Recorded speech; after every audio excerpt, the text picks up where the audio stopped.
La siguiente mesa, ya lo dijo la presidenta de SEPI con anterioridad, pues va a estar protagonizada por tres egregios ponentes del mundo de la empresa y del mundo de la innovación, empresas que son todas líderes en el ámbito de la innovación.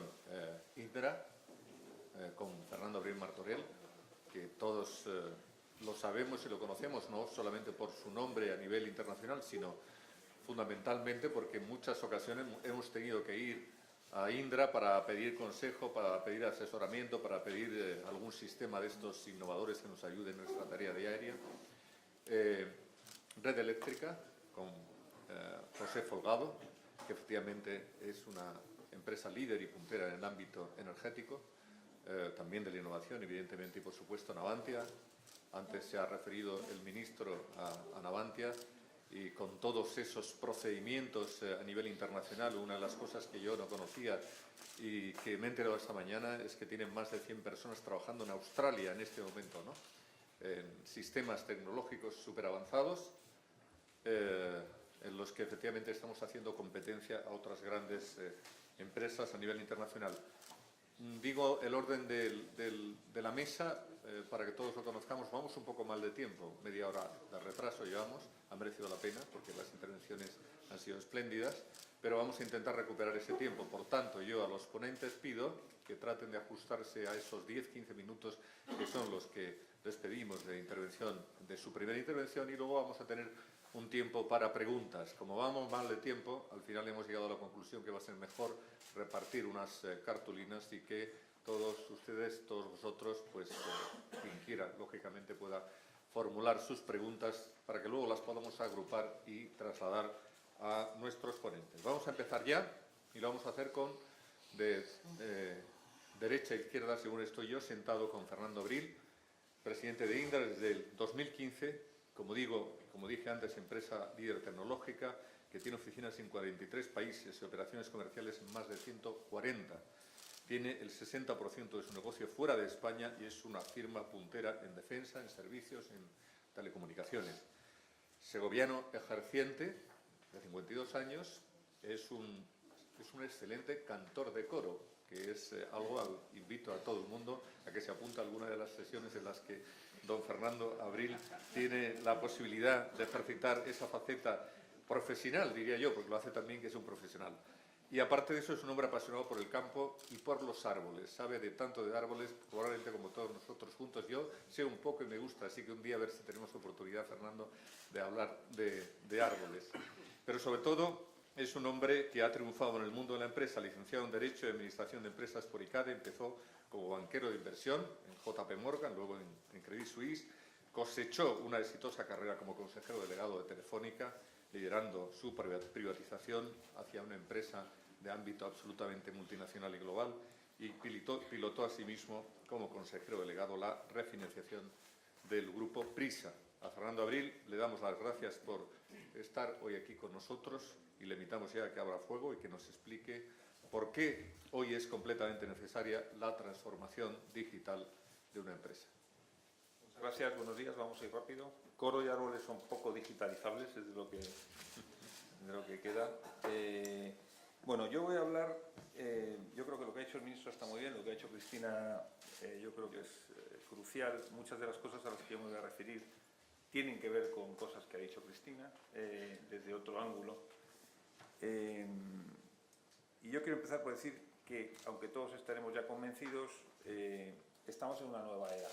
La era es totalmente nueva, porque la transformación digital está configurando pues, un nuevo medio social, empresarial, etcétera, donde la tecnología y la innovación, que eran un factor crítico hasta hace unos años, hoy son el factor decisivo. Era un factor clave, pero ahora es clave para competir, clave para sobrevivir.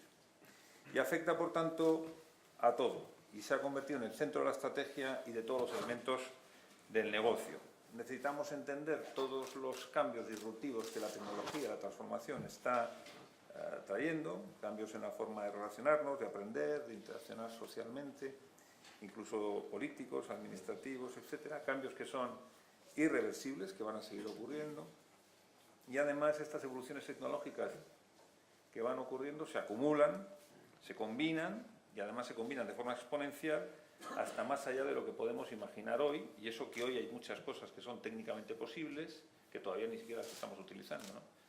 Y en este entorno, pues a los responsables de las empresas, de las administraciones, de cualquier negocio, de cualquier gestión, pues nos corresponde tomar decisiones, liderar y preparar a nuestras organizaciones para esa transformación digital.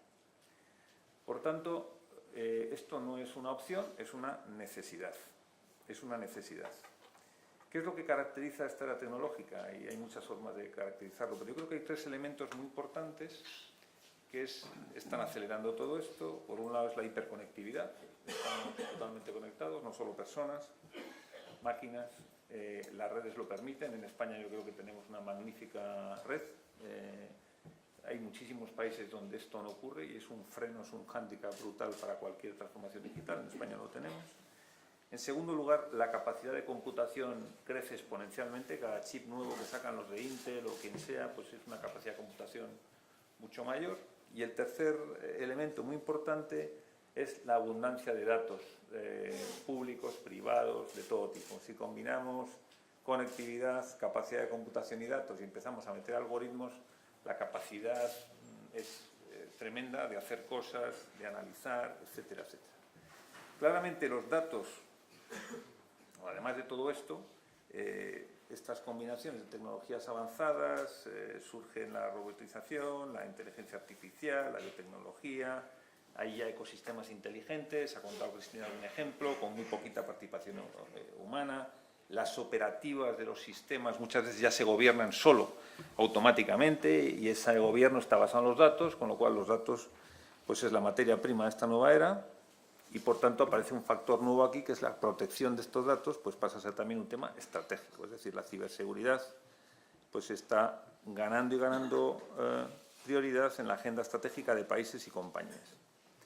Bueno, y esto no es el futuro, es la actualidad rabiosa, y nos afecta a todos. Es verdad que afecta o está afectando de forma diferente a las diferentes industrias y sectores.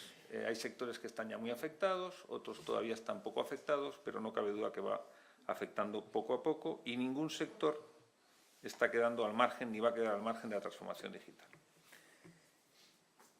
Si hacemos las cosas bien, pues yo creo que hay grandes oportunidades, como se ha dicho, porque nos permite hasta cierto punto hacer un reset. Claramente en la industria esto nos permite hacer un reset industrial. Muchas de las razones por las que hace años se deslocalizaban industrias, hoy, y en concreto en España, pues no haría falta. Tenemos una muy buena infraestructura. Si además aplicamos tecnologías, como además estamos con cierta competitividad en precios, etcétera, pues la transformación digital, en ese ejemplo concreto, nos permitiría hacer un reset industrial. Los que sepamos o sepan liderar, posicionarse y tomar decisiones van a tener más opciones que nunca. Porque la transformación digital para las empresas tiene muchísimas implicaciones. Hay muchas reglas de juego que están cambiando. Están creándose formas enteramente nuevas de servir las necesidades existentes. Están apareciendo necesidades nuevas, nuevos modelos de negocio. Las fronteras que antes había de sectores o nacionales se están difuminando cada vez más porque también la tecnología está haciendo que la globalización llegue a un máximo exponente. Las barreras de entrada tradicionales en algunos sectores también están desapareciendo.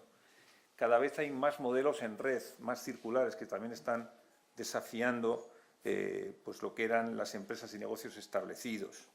Las cadenas de valor se están trastocando totalmente porque están entrando empresas nuevas que son digitales, que son muy flexibles, muy ligeras, no tienen ningún coste añadido que arrastre, legacy, no tienen en muchos casos necesidad ni de invertir en activos físicos ni nada.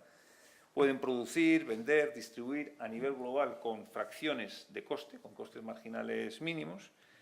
Aparece además una nueva relación digital con el cliente que también cambia totalmente porque gran parte del poder comercial pues se traslada al consumidor, que antes no tenía tantos medios para acceder, para comparar precios, para ver productos. Y además, de forma menos evidente, el poder también va moviéndose hacia quien gestiona esa relación directa con el cliente y, por tanto, dispone de la información del cliente. Y sobre todos estos datos y estos conocimientos, pues los algoritmos permiten aún más ampliar al máximo esa eficacia comercial y potenciar pues nuevas necesidades, nuevas ventas, etcétera.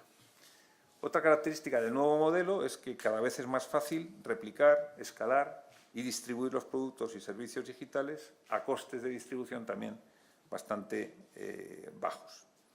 Y todo esto sumado hace que la dinámica competitiva en este entorno digital pues está tendiendo a la concentración y al dominio rápido del mercado por parte del mejor. Por un lado aparecen muchas startups, mucha innovación, pero por otro lado hay una rapidísima consolidación.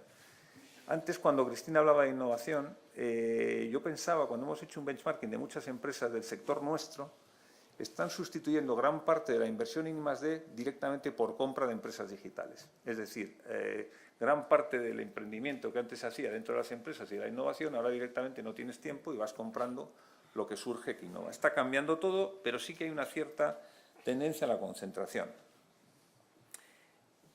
Hay alguien, que no sé quién es, no me acuerdo, pero que decía que el darwinismo digital está siendo tan implacable o más como el biológico.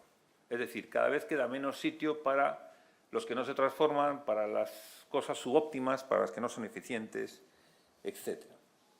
Bueno, y aquí hay dos elementos claves que también argumentan a favor de la necesidad de transformarse, que es que el valor se está cambiando, cambia de sitio, hay una asimetría grande.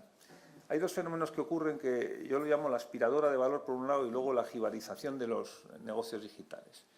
Es decir, hoy ya las 5 empresas más grandes del mundo en capitalización bursátil son pues Amazon, Facebook, Apple, etc.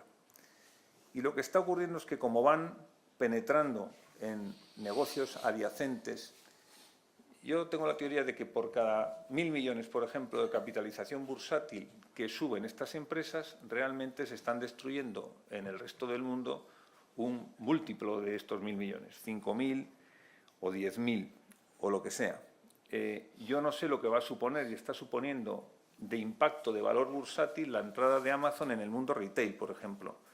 Pues va a ser un reto para todos los retailers del mundo, porque ellos evidentemente han subido muchísimo en capitalización bursátil, pero el efecto destructor, entre comillas, de valor es enorme. Es decir, el valor no solo se traslada de los retailers a Amazon, sino que en el conjunto se reduce mucho.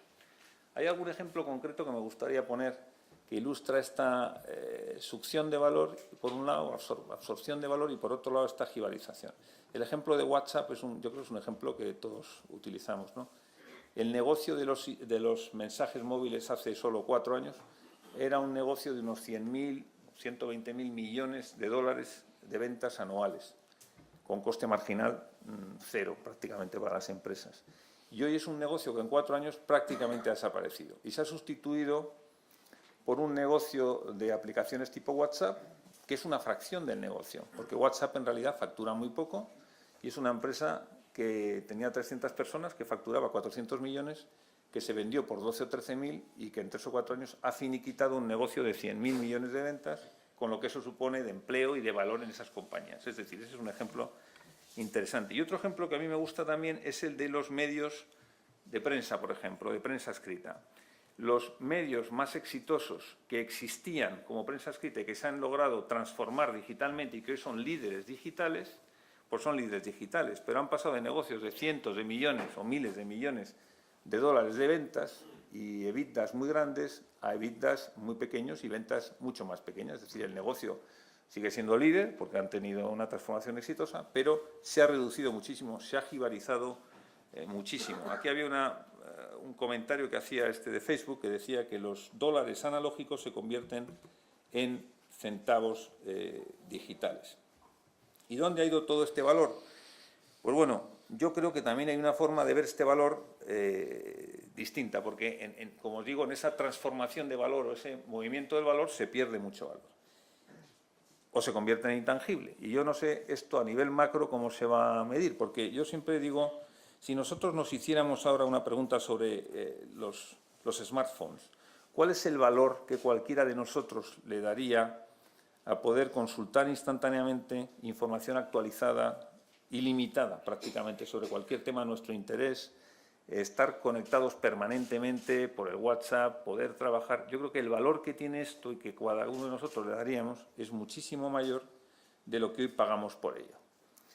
Si en España hubiera solo, vamos a poner así, hoy hay como 20 y tantos millones de smartphones, me parece, o 30 millones ya de smartphones. Si en España hubiera un CAP y tuviéramos solo 1 millón de smartphones disponible, hiciéramos una subasta inversa para ver quién paga más, yo no sé dónde estaría el corte, digamos, de a cuánto estaría dispuesto el del millón que menos pague, digamos, cuál sería el corte a pagar por mes por un teléfono. Pero yo calculo que estarían los 1.000 euros por mes, porque hay mucha gente que sin el teléfono móvil ya no puede vivir, no puede trabajar, no puedes conducir, no puedes hacer un montón de cosas. Y hoy estamos pagando 20 o 25 euros. Lo que quiero decir es que hay un montón de valor que se transfiere a la sociedad, a los ciudadanos, pero que las empresas no son capaces de capturar. Los modelos digitales son más eficientes y en el camino hay una necesidad de transformarse, que es a lo que voy. O sea, no es una opción, es irreversible y es obligatorio transformarte. Por no hablar de clientes donde se han acostumbrado a la customización y a la inmediatez. Hay una estadística que dice que el 50% de los usuarios abandonan una web si tarda más de 10 segundos en cargarse, y yo reconozco que soy uno de ellos. En cuanto no se cargan el acto ya te pones nervioso, esto no funciona, no hay cobertura, etcétera. El cliente se ha convertido en el centro de la economía. Todos los modelos de negocio, todos los consultores te llevan a modelos customer-centric. Es lo primero que hay que transformarse, la primera parte de la cadena de valor de la empresa que hay que cambiar. Además, la tecnología permite, digamos, ultra personalizar los productos físicos y los servicios, les vas dando características digitales que completan e incrementan el valor para el cliente, etcétera, etcétera, etcétera. Bueno, yo creo que es un cambio muy profundo de la cadena de valor, de la que era tradicional. Cada vez importa más también la información del uso y la inteligencia que el propio activo físico que se está vendiendo y que cada vez es más un commodity, y por tanto este es un cambio muy importante. Otro cambio importante que exige transformación es los nuevos esquemas de colaboración, que también ha hablado Cristina un poco. La velocidad de innovación va tan rápida que te obliga a nuevas formas de colaborar y a trabajo interdisciplinar, combinando muchas capacidades distintas, porque ya no tienes en la empresa a veces todas las capacidades necesarias para esta transformación. No necesariamente en una empresa tienes diseño, analytics, algoritmia, sistemas de información, etc. Es obligatorio colaborar, es un esquema distinto al que había. Y por tanto, los modelos también tienen que ser más flexibles, las variables de relación tienen que ser más distintos, el tipo de personal que empleas, y todo este conjunto de cambios pues también te obligan a transformar de forma perceptible la cultura empresarial y la forma de gestionar las organizaciones. Porque además, ya ha dado también Cristina alguna estadística de millennials, los profesionales de ahora, la gente más joven, pues no espera exactamente lo mismo, no valoran lo mismo en un empleo ahora que lo que valoraban en épocas anteriores. Eso, unido al gap que hay ahora mismo entre necesidad de perfiles y oferta de perfiles, que es enorme, pues nos obliga a repensar los procesos de recursos humanos, el modelo de organización del trabajo, muy importante, el modelo de relaciones laborales. Todo esto si queremos atraer y retener a los mejores profesionales. Y además también, en el entorno del futuro del empleo, tenemos que repensar totalmente cómo formamos a nuestros empleados para alargarles la empleabilidad, porque si no, la rotación es impresionante. A mí me preguntan en Indra, pues en Indra a lo mejor nos sobran 4.000 personas y nos faltan 5.000 personas. Claro, eso no es posible de gestionar, luego tienes que cambiar totalmente la formación. Nosotros este año hemos contratado en España solo 2.000 becarios y juniors, y en conjunto en España hemos contratado casi 5.000 personas. Rotaciones altas, total. El tema de la formación me parece muy, muy importante. Resumen, esto es un cambio profundo, hay muchísimo en juego, el valor está cambiando rápidamente y el panorama se va llenando de cadáveres históricos. El tiempo medio que una empresa antes estaba en el Standard & Poor's, hay una estadística típica que sale en Internet, que se puede mirar, que siempre se ha estudiado. En los años 50 era 50 años, en los años 80 era 30 años, ahora creo que va por 14 años, no porque las empresas quiebren, sino porque la compra otro inmediatamente y se acaba la empresa. Y por tanto, hay una necesidad de actuar con decisión en la transformación digital, porque nos jugamos mucho y es un tema necesario. Ahora bien, todo este poder disruptivo y transformador de la tecnología puede jugar a nuestro favor si hacemos las cosas bien. porque lo que se observa aquí es que esto va a ser también en el mundo globalizado una especie de los 10 negritos. Es decir, si lideramos como empresa, o si lideramos como sector, o si lideramos como país, o si lideramos incluso como zona económica de Europa, podremos beneficiarnos al máximo de la transformación digital. Capturaremos el mayor porcentaje de nuevos empleos de valor añadido.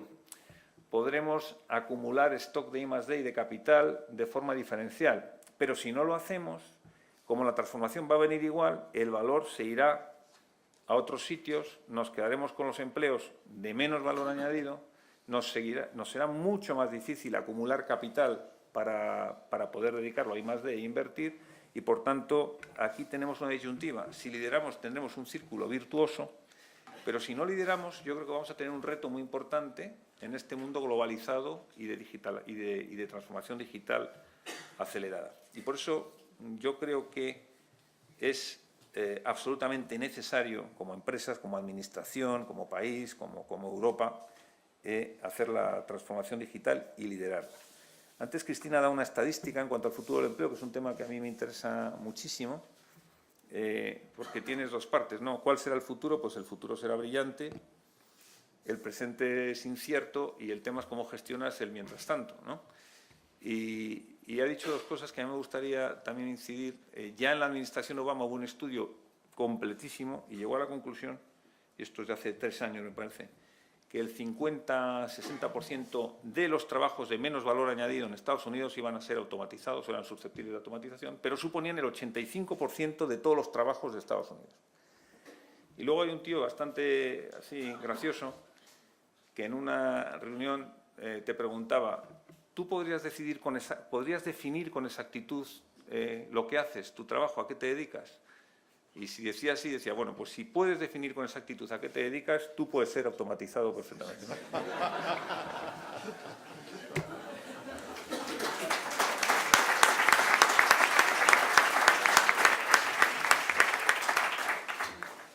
Muchísimas gracias al segundo de los ponentes, de sobra conocido por todos nosotros. Quien no conoce a José Folgado, que se hizo famoso, muy famoso, como secretario de Estado de Presupuestos, luego también fue secretario de Estado de Energía en los gobiernos de José María Aznar, y que colaboró siempre estrechamente con el ministro Cristóbal Montoro. Aparte de eso, José Folgado pues es un chicarrón del norte, ha salido aquí a tomar café sin nada prácticamente, del sur del norte, porque es zamorano recio, curtido, doctor en Ciencias Económicas y también profesor de Hacienda Pública.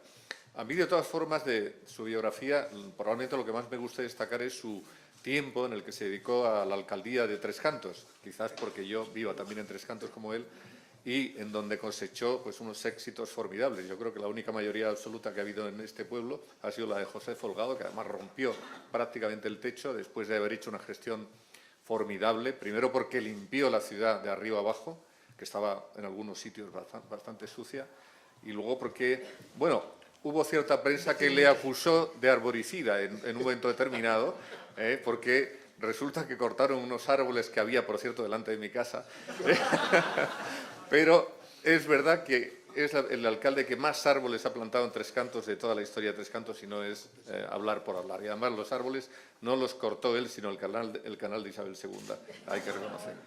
Pero, en fin, hizo una ciudad auténticamente sostenible, como se le ha reconocido en todas partes. Luego no ha habido nunca mayorías absolutas, no hay mayorías absolutas ahora, pero entonces tampoco lo había allí, y José Folgado la consiguió. Desde el año 2012 preside Red Eléctrica Española, una empresa puntera en el sector energético con un 20% de capital público, que ha implantado un modelo de gestión y de incentivos a la innovación que merece mucho la pena que sea expuesto hoy aquí por nuestro segundo ponente. Mil gracias, por tanto, a José Folgado por acompañarnos, por participar en la mesa, y le invitamos desde ya a que nos explique por qué es necesaria también la transformación digital, en este caso, en el ámbito del sector eléctrico. Muy bien, muchas gracias. Voy a tratar de ser muy breve, en primer lugar, porque ya muchas de las cosas que yo pensaba decir ya se han dicho aquí, además, muy bien. En segundo lugar, por el tiempo, ¿verdad?, que se ve reducido. Decía Cristina en en su intervención absolutamente magistral. Se llama así, ¿verdad?, en el papel, pero es que además lo ha sido. Decía que, bueno, que peluqueros y camareros a lo mejor son profesiones que se conservan. Hombre, yo lo que sí creo es que además hay una que no se va a poder sustituir. Es la necesidad de demandar personas con un mínimo de inteligencia emocional.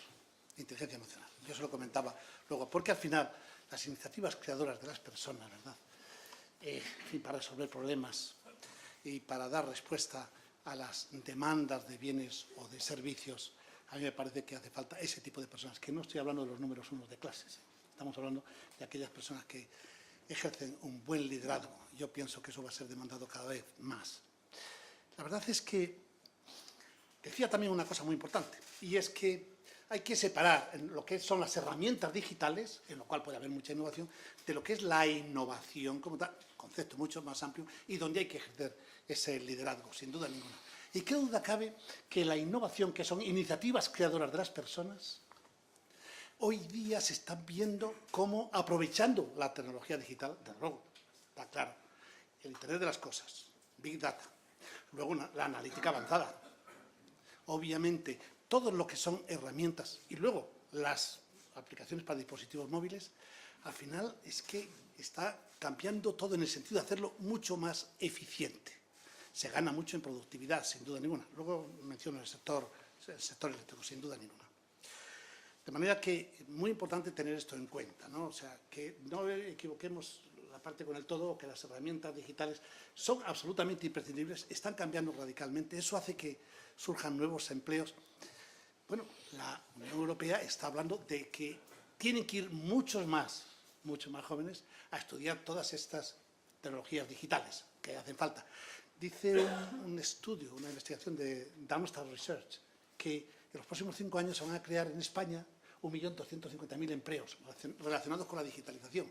Lo que yo no sé si dice, yo no lo he visto, es cuántos se van a destruir. En cualquier caso, es una transformación muy clara a la que estamos metidos de lleno. Eso se produce en todos los sectores de la actividad. Fijaros que es fácil, en relación con lo que decía el ministro Montoro, de lo que es la empresa española saliendo al exterior, dando lugar a una situación absolutamente única en la historia de España. Los economistas lo reafirmamos lo que él decía, y es que es verdad que estás en el 5º año de crecimiento económico, con superávit de la balanza de pago, estamos hablando de la de bienes y de servicios, en las cuentas económicas con el resto del mundo, y han pasado, cosa que no dijo, pero que a mí me parece muy importante, de 50.000 a 150.000 las empresas que están, supongo que Begoña lo podrá reafirmar, que están abiertas y salen al exterior. Y 150.000 empresas seguro que tienen innovación detrás, no las 50.000, a 150.000, para poder ser competitivos en un mundo globalizado, en un mundo realmente muy exigente y que naturalmente obliga a hacer innovación. Innovación que a lo mejor después no se registra como patentes. Innovación que a veces incluso ni siquiera se puede considerar a efectos fiscales, o no lo consideran, porque puede haber de todo. Pero lo que no cabe duda es que el proceso de innovación en España está siendo tremendo. En el mundo energético, y en particular en el mundo eléctrico, desde luego, sin duda ninguna. Pero la innovación en su sentido más amplio.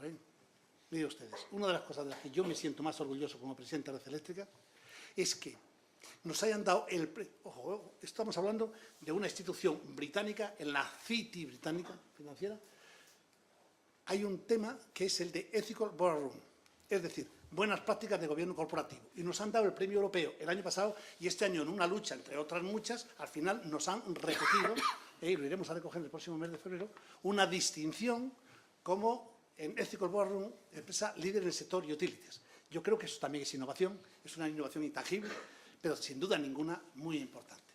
Pero yendo más temas concretos, voy a centrar estos breves minutos en tres aspectos del ámbito energético, y en particular el eléctrico, ¿no?, en los que desde luego hay mucha innovación utilizando las más modernas tecnologías. Una es la siguiente, que era un reto que ha tenido España tremendo, que no se ha resaltado suficientemente. Queremos que se incorporen energías renovables, cuanta más mejor. Y se nos llena la boca, porque tiene muchas ventajas. No contamina, no tenemos que importarlo. No olvidemos otra cosa, que en el año 2016 más del 80% del déficit comercial fue energía. Y que si la energía fuese un problema en el futuro, nos crearía un problema en el sector exterior. No olvidemos esto. Y desde luego, el sector exterior ha sido el que ha estrangulado los procesos de crecimiento, siempre en España, desde el año 59 al año 2007. Y la energía ha sido un elemento básico. Pues, ¿en qué medida realmente se sea eficiente utilizando las más modernas tecnologías en el sector energético? En esa misma medida contribuiremos a que el sector exterior no sea un problema. Además, contribuiremos también a lograr los objetivos que se fijaron en diciembre del 2015 en París. Y además se crearán muchos empleos, siendo eficiente. ¿Qué es lo que está pasando? Pues está pasando algo que también se decía en una de las slides de Cristina, que era el tema de la mayor eficiencia. O sea, que está creciendo el PIB a más del 3% y la demanda de energía por debajo del 2%. Y así varios años. Eso no pasaba antes, lo cual quiere decir que hay un nivel de eficiencia grande. Decía que hay 3 frentes en los cuales yo solo voy a mencionarlo, en los cuales se está avanzando mucho. Uno, en cómo optimizar el uso de energías renovables, que se matan 3 pájaros de un tiro. Menos importación, más sostenibilidad y más crecimiento sostenible. Pues España ha tenido que desarrollar una tecnología, Red Eléctrica ha desarrollado una tecnología única en el mundo para poder aprovechar al máximo las energías renovables, sabiendo que se dan de tortas la seguridad del suministro, a la cual está obligado por ley Red Eléctrica de España, el operador del sistema, con la intermitencia que tienen las renovables. Claro, los renovables tienen muchas ventajas, incluso no tienen costes corrientes, lo cual, cuando se desarrolle mucho los renovables, dirán, van a bajar los precios, seguro, por definición, y ya ha pasado ya históricamente, cuando ha habido muchas renovables, porque ha habido mucho sol, viento, etcétera. Pero está claro que tienen intermitencia. Y la intermitencia se da de patadas en un bien no almacenable y con pocas interconexiones internacionales. Pues fijaros, el desarrollo de lo que es la utilización del Internet de las cosas, Big Data, inteligencia artificial, algoritmos y todo lo que es la analítica avanzada, ha traído consigo que de manera muy precisa se hagan predicciones de demanda y predicciones de cobertura de esa demanda con bienes renovables. Consecuencia, que aprovechamos en el 99% de los casos toda la energía renovable disponible en España, cuando en otros muchos países, por razones de la seguridad del suministro, quedan sin utilizar más del 10% de la energía renovable disponible. Yo creo que esto es un tema importante que está ahí y que, de luego, ha tenido todas las distinciones. Es centro único, el CECLA, el Centro de Control de Renovables, que tiene. Hay otros ejemplos que no voy a entrar ahora. Si después hay preguntas, pues entraremos en ellas, otros ejemplos realmente importantes. Segundo punto importante en el tema energético es el de la gestión de los activos. Bueno, muchas inversiones en centrales de generación, en todo lo que es las redes de transporte y distribución. ¿Cómo realmente se logra optimizar todo lo que es desde la creación de esas inversiones a luego la operación y el mantenimiento? También a través de la utilización, ¿verdad?, de lo que es el desafío digital, respondiendo al tema que nos toca hoy. Un proceso. Incluso para el diseño también estamos utilizando la tecnología avanzada, digital, también para la construcción y la relación con proveedores, pero sobre todo quería resaltar una cosa, lo que es el proceso de extensión de sensores en todos esos activos. Otra vez volvemos a lo mismo, ¿verdad? Internet de las cosas, Internet, lo que es Big Data y lo que es naturalmente los algoritmos, que nos permite en todo momento ver el estado de salud de esos activos y actuar con capacidad de respuesta ante cuál es su envejecimiento, cuál es su necesidad, en lugar de tener muchas personas realizando trabajos repetitivos, muchas veces incluso con problemas, porque son peligrosos por razón de la materia, y eso se sustituye nuevamente por cambio de unas personas por otras, o esas mismas personas, y se habla de formación en las empresas, para transformarlo, para que con tablets puedan perfectamente hacer un seguimiento de cómo están esos activos y poder optimizar. Eso te va a permitir ser mucho más eficiente, quitar actividades peligrosas y además, bueno, pues realizar ahorros, ¿no? Y desde luego está claro que el envejecimiento te lo van a marcar todos esos sensores y tú lo vas a ir viendo instantáneo, minuto a minuto. Este es un segundo ejemplo muy importante. Y el tercero es el del, también lo había dicho Fernando, el tema del protagonismo del consumidor. Es que el 77% de los españoles ya son internautas, por lo tanto utilizan smartphones y tablets, ¿no? Y que eso lo quieren también, naturalmente, aplicar a poder gestionar ellos la demanda que tienen de consumo eléctrico, para poder actuar. Pues mirad, me parece que se está ultimando ya el proceso de implantación de los contadores inteligentes. Y eso significa que todos nosotros, y desde estos dispositivos, debemos de poder, no digo que esté ya disponible, pero debemos de poder ver nuestra demanda horaria, que junto con los smart homes podemos perfectamente, en cualquier momento, ver cómo podemos administrar nuestra demanda con la iluminación, los electrodomésticos o la calefacción, etc. Eso se va a producir en muy poco tiempo y eso es todo lo que es innovación sobre la base de lo que es la digitalización de la economía de la sociedad. Yo pienso que eso es bueno y va a constituir al consumidor en protagonista de ello, porque es el que va a decidir todo eso. Es más, con las smart grids, o sea, las redes inteligentes, lo que van a poder hacer también es consumir y producir y vender, incluso con los coches eléctricos. Y eso también se va a producir en algún día. Bien, todos estos son fenómenos nuevos que se están produciendo en el sector energético, que al final, yo, sinceramente, y esto es una clara voz de optimismo, el desarrollo de renovables masivo y la aplicación de todas estas tecnologías va a traer muchas ventajas para España, muchas, porque va a poder desarrollar y optimizar todas las energías renovables, en la medida también en que se establezcan más interconexiones, tal como el Consejo Europeo pues ha aprobado, de que esas interconexiones lleguen al 10% de la capacidad instalada, estamos en el 3%. Y bueno, el Consejo Europeo ha dicho que hay que llegar a ese 10% y estamos insistiendo en que son muy importantes esas nuevas interconexiones y luego incluso interconexiones, desde Europa están insistiendo, ampliar las interconexiones con el norte de África, en concreto con Marruecos. Eso va a traer consigo también un desarrollo, sin duda, económico y energético muy importante del norte de África, que incluso traerá muchas ventajas geopolíticas. La verdad es que yo, tal como lo veo, quiero ser optimista porque además yo creo que la juventud española está muy volcada a familiarizarse con esas nuevas tecnologías y no solo la juventud. Permitidme que a este mayorcito, ¿verdad?, que a lo mejor es de los más mayores de aquí, pues desde hace muy pocos meses en el Consejo de Administración dije ya sin papeles, ¿no? No sé, fuiste tú, la presidenta de SEPI, la que dijo ya que el señor Montoro había montado la administración sin papeles. Y digo, bueno, pues del Consejo de Red Eléctrica sin papeles, ya con los iPads, etcétera, ¿no? Y hoy, desgraciadamente, yo he venido con papeles cuando Cristina vino con el... Muy bien, muchas gracias.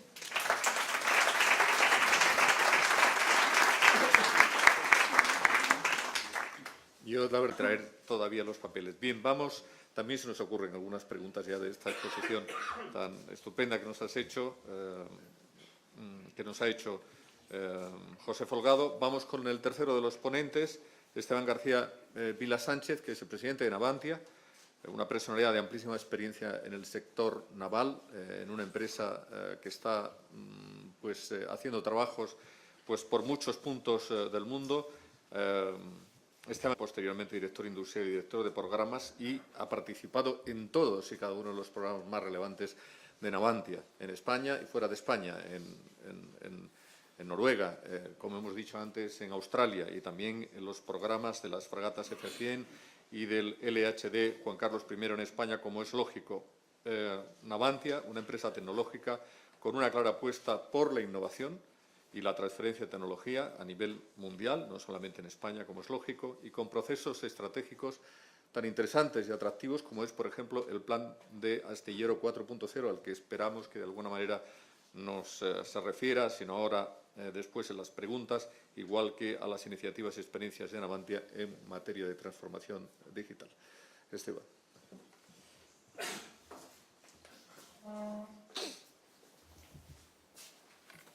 Muchas gracias, José Antonio. Bueno, primero felicitar a SEPI, a la presidenta, por esta iniciativa. Yo creo que es una gran iniciativa y yo creo que nos ayuda también a abrir debates, a hablar sobre digitalización, sobre innovación, y a Navantia le permite hablar de lo suyo. Los dos ya nacemos mal, porque nacemos, todo el mundo tiene el astilleros Navantia, y ya nace mal porque astillero es el que genera astillas. Con lo cual ya nuestro nombre ya no nos ayuda, ¿no? Porque nosotros ya no generamos astillas. Afortunadamente lo que generamos ahora pues, es innovación, nuevos productos, tecnología, venta en el mercado internacional. La verdad es que ahora mismo Navantia es y quiere ser, y todavía nos falta por llegar, quiere ser un referente en el mundo de la construcción naval, del diseño de sistemas y del mantenimiento. Nosotros nos dedicamos desde el principio, desde el origen de la necesidad que tienen nuestros clientes. Los clientes en este caso son reducidos, pero que cada vez son mayores, que es el mundo entero. En general suelen ser los gobiernos, suelen ser los ministerios de defensa. Juntos con ellos lo que hacemos es crear desde la fase misma conceptual la necesidad, dar respuesta a su misión, dar respuesta a requisitos. Somos capaces de generar también una fase conceptual, una fase de viabilidad, posteriormente un diseño funcional y acabamos con un diseño de construcción y construyendo o ayudando a construir en el exterior buques, plataformas, unidades de todo tipo. Y después, posteriormente, además, pues somos capaces de mantenerlos durante el tiempo, más de 35 años que esperamos que duren nuestros buques, para nuestra desgracia, o 30 años, 35. Y todo ello es una apuesta que realmente llevan avante desde hace años y que ahora, más que nunca, es una verdadera necesidad. Y voy a hablar un poco como de las cinco áreas, los 5 impulsores para esta innovación. Por un lado, la necesidad. Por otro lado, es qué hacemos para cubrir esa necesidad, los recursos, nuestro entorno y los productos, los procesos que generamos. Por un lado, la necesidad. Yo creo que aquí lo hemos hablado todos, es una necesidad absoluta. O eres capaz de innovar o no estás en el mercado. Nosotros ya no podemos vender mano de obra barata. Ya no podemos vender una mano de obra de calidad extraordinaria porque lo hace todo el mundo. De verdad, todos ya hacen grandes proyectos. Ya todo el mundo en el mundo naval son magníficos constructores. Los chinos, los coreanos, por supuesto los japoneses. Por lo tanto, tenemos que vender otra cosa. Y esa necesidad nos la impone el cliente. El cliente ya no quiere comprar lo mismo que antes. Ya no quiere tener los buques iguales que antes, ni que tengan los sistemas que tenían antes. Siempre quieren más. Por lo tanto, hay una necesidad absoluta. Navantia, en ese sentido, lo que se ha organizado es, hemos creado un centro tecnológico que reporta directamente a la presidencia, miembro del comité de dirección, lo dirige un afamado y realmente de los mejores ingenieros que tenemos, Ángel Recamán, y sobre ese centro tecnológico hemos puesto todo el I+D de la casa, el I+D+I, y el astillero 4.0, la transformación digital. Con ello lo que conseguimos es, primero, una visibilidad, es una fuerza por tener la relación directa con la presidencia y en el comité de dirección, y lo que somos capaces, por lo tanto, es de impulsar en toda la empresa este cambio. Por otro lado, recursos humanos. Tenemos que poner recursos humanos, recursos valiosos. Nosotros somos, en ingeniería, unas 700 personas en Navantia. Y con las ingenierías que nos rodean, en torno a 1.350 personas. Con lo cual, lo que tenemos es más de 1.000 personas trabajando en innovar, en nuevos procesos, en nuevos productos. Y eso es un valor. Es un valor reconocido por la Seguridad Social, que hemos conseguido que nos reconociese 555 investigadores. Eso es un éxito, creo, para nuestra empresa, en el que hemos sido capaces de demostrar que de verdad innovamos, que de verdad hacemos cosas que otros no hacen. Por otro lado, es imprescindible dotarlo de recursos económicos. Y en este caso invertimos en I+D+I en torno a 75 millones de euros al año. Y este año superaremos con creces esa cifra. Es una inversión importante, que tiene retornos importantes y que probablemente sin ello no estaríamos. Por lo tanto, no es una elección, es que tenemos que estar ahí. Tenemos también la necesidad de crear un entorno a nuestro alrededor, un entorno colaborativo. Y en ese sentido, hay que agradecer a SEPI, que siempre ha estado ahí, Raquel Ramírez siempre ha estado ahí, ayudándonos y ayudando a impulsar nuestra actividad. Pero también lo que hemos creado es en nuestro entorno pues las famosas cátedras, conjuntamente con las universidades donde estamos.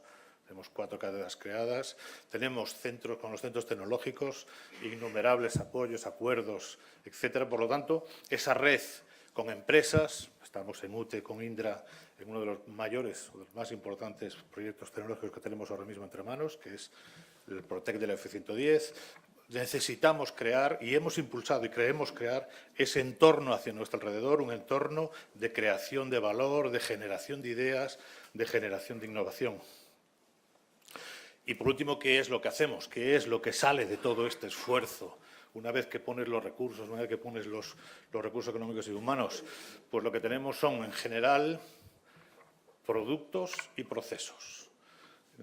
Ahora mismo tenemos 12 grandes proyectos de I+D en cuanto a producto y 25 en cuanto a futuras tecnologías. En total, como os digo, estos 37 son principales. Tenemos después un montón de pequeños elementos porque innova todo el mundo. Innova no solo el que hace el gran proyecto, se innova en los pequeños procesos, se innova en cambiar la forma de trabajar, cambiar de hacer pequeñas cosas que al final acaban mejorando la empresa. Pues, ¿qué nos dedicamos? Pues tenemos, evidentemente, lo que es más visible, los nuevos productos.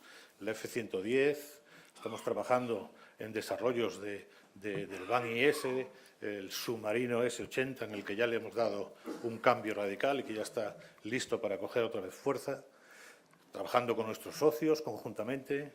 Estamos en Europa, trabajamos en el proyecto Joule, que es de eficiencia energética, Citius, que es de elementos no tripulados.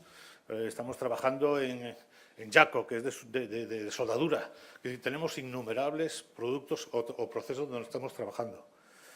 Estamos también generando, a través del Astillero 4.0, esa transformación digital en la que tenemos pues, una unidad mixta de investigación en Galicia, con la Universidad de La Coruña y con la Xunta de Galicia. Tenemos el CFA, que es el Centro de Fabricación Avanzada. Lo tenemos con Airbus. Tenemos trabajo también de colaboración con Cartagena, con las universidades cartageneras. Es decir, estamos ahí porque es imprescindible sacar hacia afuera el futuro, sacar hacia afuera todo el valor que tiene nuestra empresa. ¿Y todo ello para qué? Pues fundamentalmente dar respuesta a nuestro cliente, fundamentalmente salir al exterior, pero un elemento clave, que es mejorar la cuenta de resultados. Cristina lo ha dicho muchas veces y ha utilizado muchas veces. Y creo que esos son todos los elementos que siempre tenemos que tener en la cabeza y que yo pregunto continuamente cada vez que se nos presenta una nueva posibilidad. ¿En qué mejora esto nuestra cuenta? ¿Cómo somos capaces de medirlo? ¿Cómo somos capaces de que esto genere riqueza? Y esos son todos los elementos también, yo creo, absolutamente clave en todo el tema de digitalización, en todo el tema de la innovación. Pensemos siempre para qué lo hacemos. Lo hacemos para la mejora de nuestra cuenta de resultados. Hay otro también, y ya termino con ello, para mí, 3 elementos últimos fundamentales. Uno, creo que lo han dicho todos los ponentes, no se puede elegir, no hay opción. Yo creo que la decisión sobre la digitalización es la más digital de las decisiones, es 1 o 0. No hay medias tintas, no voy a digitalizar la ingeniería, no puedo digitalizar solo este proceso, es holístico, toda la empresa tiene que cambiar. Otro es el elemento colaborativo que también se ha mencionado aquí, ya nadie es capaz de hacer nada solo, nadie tiene todos los instrumentos y los medios para desarrollar productos solos, proyectos solos, por lo tanto, es imprescindible el elemento colaborativo y, por último, no nos apartemos de que todo esto lo hacemos para mejorar la cuenta de resultados. Y nada más. Gracias.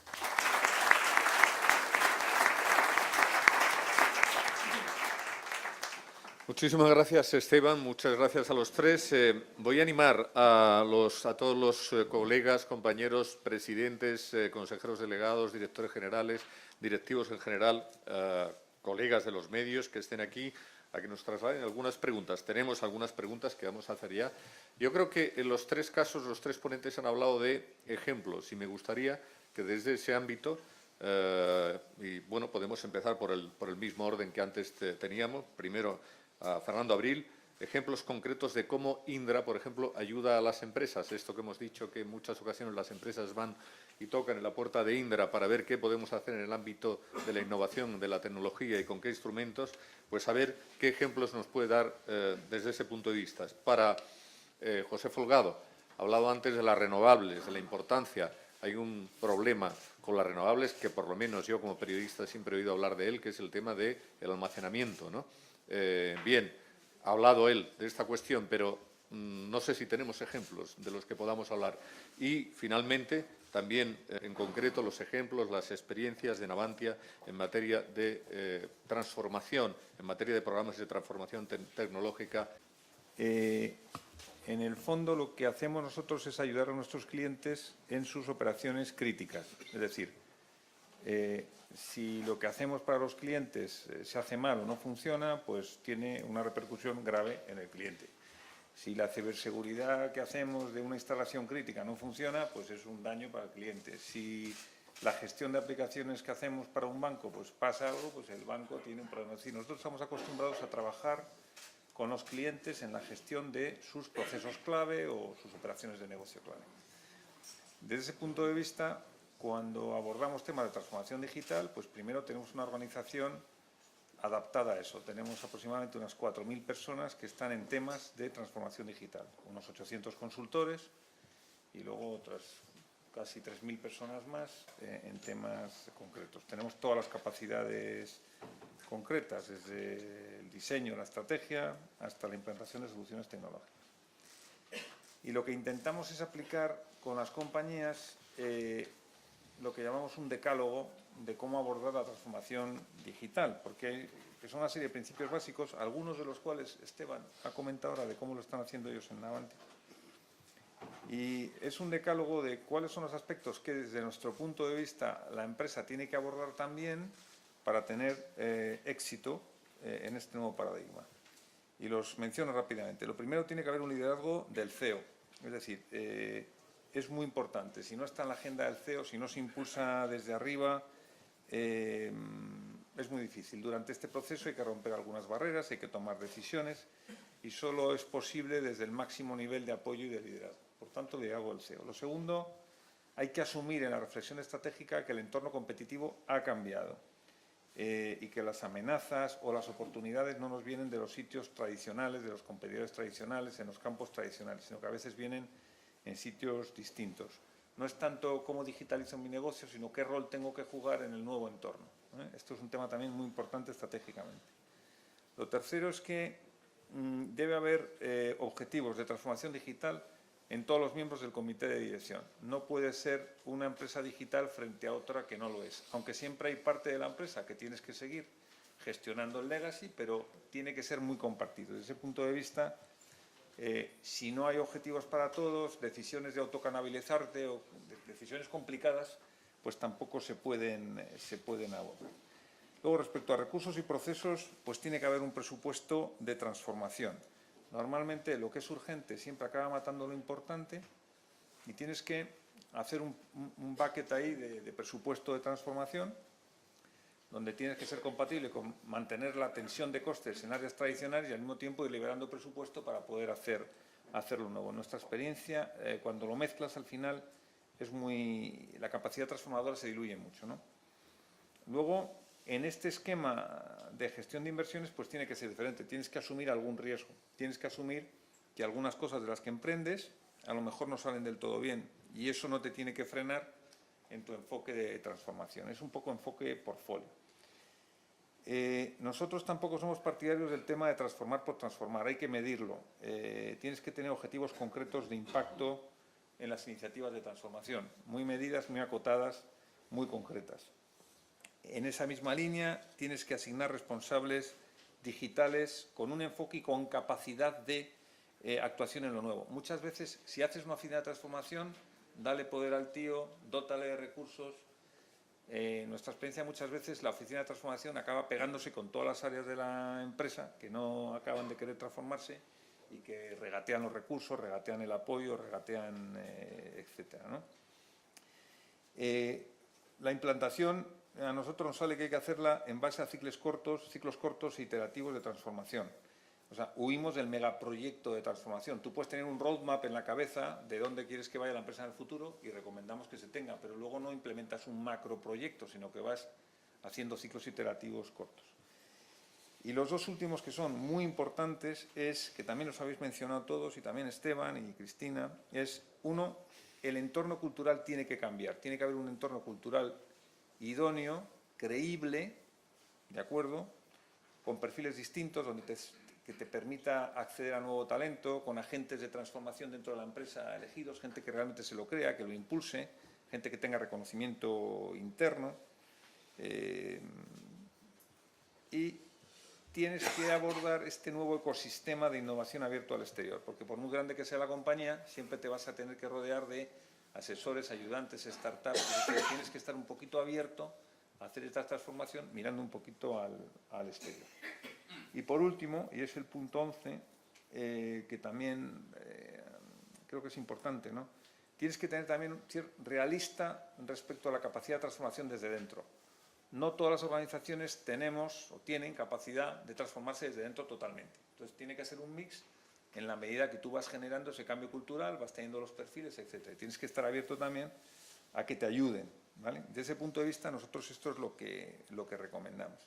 Y desde el punto de los ejemplos, hay miles de ejemplos que hacemos en Indra y que hacemos en otras empresas como Indra, porque realmente esto está teniendo ahora un crescendo de necesidad. Y nosotros estamos contentos con algunos casos que se han comentado, en entornos que se han comentado. Estamos con un tema muy importante de Smart Waste desarrollado de basura, desarrollado con Ecoembes, totalmente orientado a economía circular, que es una plataforma enorme a la que se pueden apuntar muchos ayuntamientos. Creo que es un ejemplo de cómo utilizar tecnología que está hoy disponible pues para hacer todo eso. Temas de tratamiento de imagen satelital, que esto está avanzando muchísimo la tecnología para dar soluciones concretas a una amplísima gama de temas, desde tema agro, temas de inteligencia sobre territorio, etcétera, etcétera, ¿no? En el mundo retail, que hemos hablado, con temas IoT, para sacar datos y paradigmas de clientes, está habiendo muchísimo de esto. Estoy hablando de microproyectos dentro de esos ámbitos de transformación digital, donde los clientes tienen un interés. Y esto de retail y el tema comercial es uno de los primeros que salen, donde lo primero, porque además es muy medible, enseguida llegas a temas concretos, etcétera.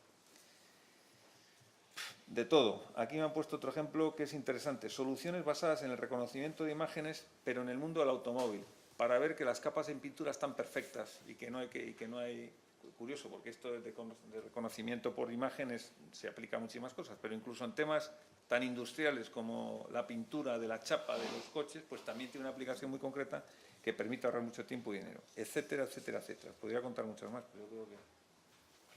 Muy bien, pues damos paso a José Folgado para los ejemplos en el ámbito del almacenamiento de renovables. Sí, bueno, como sabéis, en cuestión de energía eléctrica hay que irla generando al mismo tiempo que se demanda. La capacidad de almacenamiento en gran escala hoy por hoy está absolutamente... No existe tecnología para ello. No obstante, sí que estamos haciendo desarrollos internos en red eléctrica, pioneros, para tratar de arreglar un problema en relación con este tema en las Islas Canarias. Nuevo modelo energético canario. ¿En qué consiste? Hasta ahora, en Canarias, pues para tener la garantía de suministro, máquinas de fuel, básicamente, o sea, combustible sucio, combustible importado 100% y combustible caro. No está mal para las islas afortunadas, ¿verdad? Luego, ahí habría que hacer un nuevo modelo energético. Y en eso estamos realmente coordinados, la empresa con el Ministerio, para establecer ese nuevo modelo energético canario. ¿En qué consiste? En ver cómo se introduce energías renovables en el sistema y va reduciendo energía fósil. Con lo cual, ahorras importaciones, ahorras contaminación y ahorras costes, porque ahora mismo hay que pagar en toda nuestra factura de la luz un diferencial de costes importante. Entonces, quiero deciros que estamos trabajando en ello, pero forma parte de algo que no mencioné anteriormente. ¿Cuál es la cultura de innovación en red eléctrica? Pues aquí no es que tengamos unos cuantos que se dedican a innovar, no, es la empresa, todos los trabajadores. Tenemos un comité de innovación. Bueno, hay dos direcciones, una la dirección de innovación, está aquí su directora, y otra la dirección de sistemas de información, y está aquí el director corporativo de recursos, ¿verdad? De manera que ellos pueden ampliarse. Pero tenemos un comité de innovación que está compuesto por todos los directores y su función fundamental es captar iniciativas y tratarlas de ponerlas en marcha. Y las iniciativas pueden venir de cualquier trabajador. Es más, se hacen reconocimientos anuales y premios a aquellos que tienen iniciativas innovadoras, que luego algunas de ellas son objeto de un proceso de profundización y probablemente de aplicación. En concreto, para Canarias hay dos temas concretos. Uno, cómo almacenar energía para poderlo aplicar. Porque, claro, Si pones energías renovables, sobre todo eólica, resulta que a las 2 de la tarde, a Gran Canaria, pues no le puedes suministrar energía eólica porque a lo mejor no la hay, pero sí la hay a las 3 de la mañana, que te sobra energía porque entonces se demanda mucha menos. Pues, ahí hay un problema. ¿Cómo realmente poder almacenar de unos momentos para otros? Hay dos sistemas y en ello estamos trabajando. Uno lo que se llama el proyecto Osmose. Este proyecto es hibridación de tecnologías de almacenamiento. Se trata de una prueba de actuación simultánea de ultracondensadores, baterías, volante de inercia y un equipo STATCOM. No me hagáis profundizar mucho más en ello. Le preguntáis al ingeniero, ¿verdad?, y sabio Ángel Mauro, ¿no? Bien, pero el hecho cierto es que esto nos va a servir, aunque sean pocos instantes, son los importantes para servir de apoyo y que el apoyo no tenga que ser vuelta otra vez a las centrales de fuel para cubrirte la inestabilidad que tiene, ¿verdad?, intermitencia que tiene las renovables. Y el otro tema muy importante es un sistema de bombeo, que ya existe en España. Hay 5.000 megavatios instalados en España de bombeo, que de luego es la mejor manera de almacenar energía, clarísimamente. Pues energía renovable y puedes tirar de ella cuando lo necesitas, en lugar de tener que tirar a las centrales, digamos, ya más contaminantes, de otros productos fósiles. De manera que ya existe. Pero en las Islas Canarias no había eso. Se está haciendo una inversión ahora realmente importante, aprobada, de más de 300 millones, que es un sistema de bombeo Soria-Chira, los pantanos. Entonces, si a las 3 de la mañana te sobra eólico, bombeas. Y a las 2 de la tarde necesitas inyectar porque no hay viento, pues utilizas un bien renovable, no las tradicionales centrales de fuel, ¿verdad? Y eso obliga a uno, eso ya existe la tecnología, pero no la nueva, no la que se necesita para modular en todo momento la cantidad que tienes que poner en función de las necesidades para optimizar el uso de renovables. Es la aplicación de las tecnologías digitales en su última versión para un aprovechamiento óptimo de las energías renovables y hacer un desarrollo energético sostenible. Esto es lo que quería decir, que desde luego es un proyecto pues, muy importante, muy positivo, y en ello estamos. Pues muchas gracias y ahora cedo la palabra a Esteban. Bueno, pues yo quizás voy a hablar dos ejemplos concretos. Uno va a ser el de Australia y otro va a ser el de las F100, de los LHDs. Las F100, lo comentábamos antes, las F100 nacen de una necesidad del Ministerio de Defensa alrededor de un sistema de combate americano y que nos obliga a generar un nuevo producto, totalmente nuevo, innovador, una nueva plataforma. Afortunadamente, con la colaboración del Ministerio de Industria, de Hacienda, es posible llevar a cabo esas 4 F-110 iniciales. Con esas F-110 nosotros damos respuesta al Ministerio de Defensa, una necesidad que tenía de mantener sus capacidades de respuesta, de colaboración, etc. Pero esas F-110 lo que han servido es para ir a Noruega, ofertar las F-310 y ser capaces de conseguir un contrato de 5 fragatas en Noruega derivadas del proyecto del F-100. Más de 1.000 millones de euros. Con ese mismo proyecto, como siempre derivando, porque no podemos estar quietos, hemos vendido 3 diseños de la WD destructores para Noruega. De hecho, por el exterior, para Australia, la pinta es la misma. Esos 3 fueron 202 millones. Eso fue en el año 2007, 202 millones de euros. Bueno, con el pasar del tiempo, como en nuestro proyecto vienen nuestros motores, viene nuestro sistema de control de plataforma, etcétera, lo que hemos vendido en Australia es mucho más que nuestro proyecto. Se han vendido equipos construidos por Navantia. Pero como en esos proyectos también hay industria española, la industria española ha vendido en Australia, porque no ha hecho más que ofrecer lo que está en los planos. Y nosotros, como autoridad de diseño, no permitimos, en general, que nuestro cliente cambie lo que está en los planos. Por lo tanto, esos 202 millones se transformaron en más de 600 millones. Casi 176 nuestros adicionales, le hemos construido hasta bloques de cámara de máquinas y con el resto de los suministros por encima de los 600 millones de euros. Ahora mismo hay un barco entregado, el otro estamos haciendo pruebas de mar allá en Australia. Ese mismo diseño, AWD, es el que estamos ofertando en Canadá, para la construcción de 15 fragatas en Canadá. Estamos en la lista corta, quedamos 3. es transferencia de tecnología, no vamos a construir en casa, pero fijaos el arrastre que tiene. Ese mismo proyecto es el que nos sirve para ofertar las 9 fragatas del Sea-5000 australiano. Lo mismo, es un derivado, no es exactamente igual, pero es ese mismo proyecto, ese mismo proceso el que nos ha servido. Y último, el sábado regresaba de Estados Unidos. Bath Iron Works es como la referencia de construcción de buques de combate en Estados Unidos. Nos contrata a nosotros para que 40 años después de haber hecho lo contrario, nosotros le vendamos la ingeniería y el proyecto de las F-100.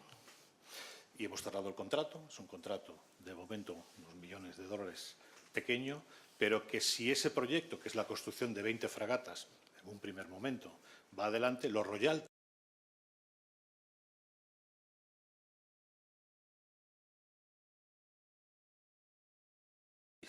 el dinero que va a recuperar Navantia es enorme, porque es nuestro diseño, que esperemos ganador, navegará en las aguas bajo pabellón de Estados Unidos. Por lo tanto, algo que nace como una necesidad en el que todo el mundo, muchos ministerios han colaborado, pues en Australia hemos vendido 2.400 millones de euros. Y en Australia nosotros lo que hemos conseguido es que ya no es España, y yo eso lo he vivido en los primeros años, ya no es Pamplona, toros, vino tinto, Barcelona, Real Madrid, no saben de fútbol, si no dirían Atlético de Madrid. Por lo tanto, muy bien. Por lo tanto, 2.400 millones de euros. Y el Juan Carlos I sería otro ejemplo, muy rápido. Hicimos un Juan Carlos I. Del Juan Carlos I hemos vendido 2 a Australia. Hemos vendido el diseño 1 a Turquía. Hay 240 personas de ingeniería trabajando en España para ese proyecto en Turquía, que se está construyendo en Turquía. Y estamos ofertando, también estamos en lista corta, ya solo quedamos 2, para 4 en la India. Quiere decir, la innovación vale, tiene valor, mucho valor, porque somos capaces de salir al exterior y venderla. Muy bien, muchas gracias, Esteban. Bueno, la verdad es que hemos sobrepasado el tiempo que teníamos. Teníamos hasta 1:30. No sé si Federico Castañ nos da 5 minutos más. Nos da por lo menos 5 minutos más. Tenemos como 6, 7 preguntas más. No vamos a poder trasladarlas todas. Pero sí hay una pregunta que me gustaría trasladar a los 3 ponentes, porque tengo 3 preguntas que coinciden en lo mismo y que se refiere a la intervención del ministro, de Cristóbal Montoro, que ha hecho referencias a que son muy pocas las empresas que aprovechan los poderosos incentivos fiscales al I+D+I, y que es algo que nos ha llamado a todos la atención y que es una paradoja, como efectivamente el ministro ha dicho. Entonces, algo que trasladamos a los 3 para que opinen los 3, o uno de ellos, o como consideren, y que por qué creen que sucede este hecho.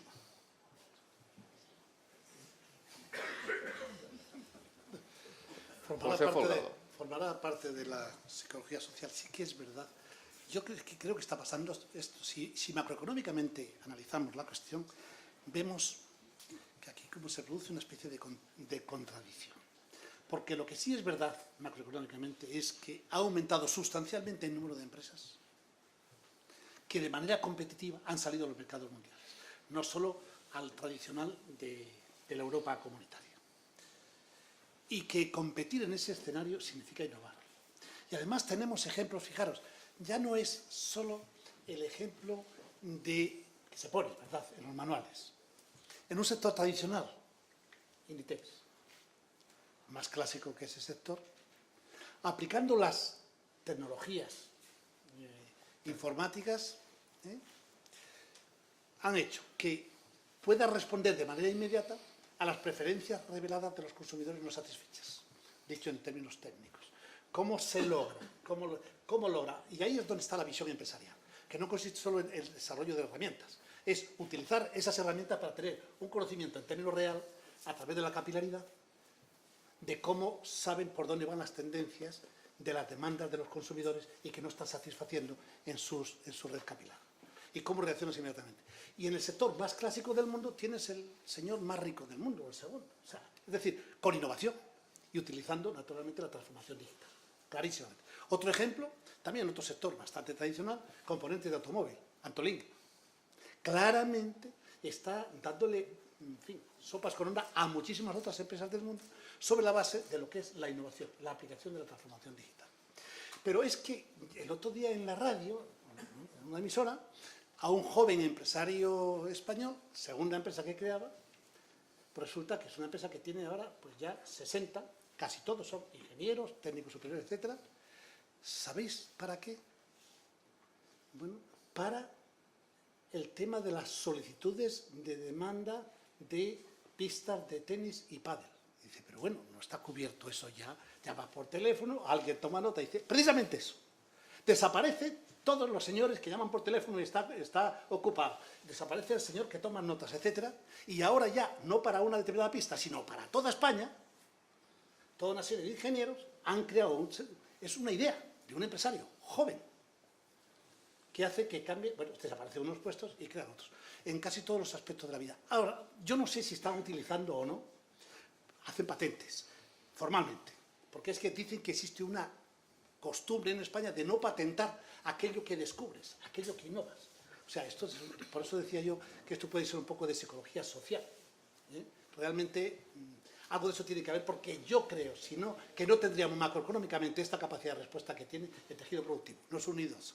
Estamos hablando de 150.000 empresas que exportan, estamos hablando de una sociedad muy viva, estamos hablando de un 77% de la población que es internauta, etcétera, etcétera. O sea, realmente yo creo que aquí lo que falta es esa cultura de patentar, esa cultura de oficializar eso que estás haciendo, por lo que sea. Probablemente haya que ir por ahí en la educación de la sociedad.